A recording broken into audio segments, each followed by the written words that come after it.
Welcome to Chapter 3. Today we're going to talk about using the first source to find additional sources. So if you'll recall, we took some notes before when we were listening to our podcast. We came back to our computer and we went and found the transcript and we took some notes. One of those columns in that table of notes I took was sources. So these are sources that were mentioned in that podcast. So we're going to take a look at the first one in that list. And we create a citation for it because we create citations for all of our sources as we track them. And I'm going to take a look at that podcast that was mentioned. It's called We the Unhoused. And it sounds like it's sort of a testimonial, a podcast recorded by a person who's actually unhoused or homeless, who's living in the streets. And so while that may be a great resource later on, I'm going to come back to it later because I really need more context before I can understand what he's saying, something this anecdotal. So I have to go back and learn more. So I'm going to scooch along my list and I'm going to go to the Los Angeles Times because the person who was interviewed in that podcast was a Los Angeles Times writer. And clearly she'd been writing about this for some time. So I'm guessing she had more than one article out there.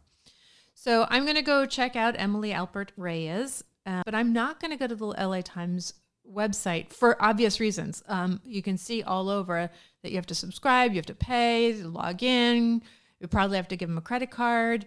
So what we're going to do instead is we have access to the Los Angeles Times through ProQuest, national newspapers. So we're going to click on that little search field on the homepage of the high school library. We're going to go to the next page and we see on the right hand side there's a list of databases. We're going to choose national newspapers and then we're going to go and create a search there.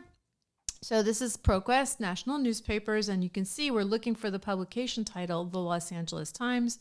We're looking for Emily Alpert Reyes as the author, and we're looking for homeless really anywhere in the article.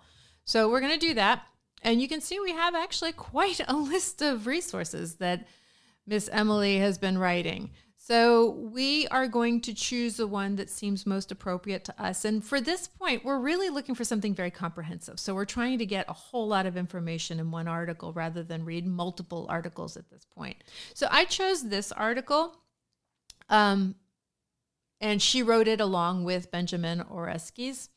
And so we're going to open the article, and instead of just like letting it go here, so to speak, we're going to click on all options and we're going to move it to Google Drive. And once it's in Google Drive, you can turn it into a Google Doc and you can start taking your notes in there. So you can see I've highlighted some sections. And as I read, I am, again, making notes over on the right-hand side in my little notes. So I'm adding to that table that I started to creating the transcript from the podcast. So you can see that I'm actually making most of my notes at this point in unique terms because these unique terms are going, if I continue to search for these instead of the original search term, which I only had 5 search terms. Instead, these are going to bring me straight to the Los Angeles crisis in today's time. So it's giving me names and places and names of organizations and terminology that is very specific to this particular crisis in this particular region of the country.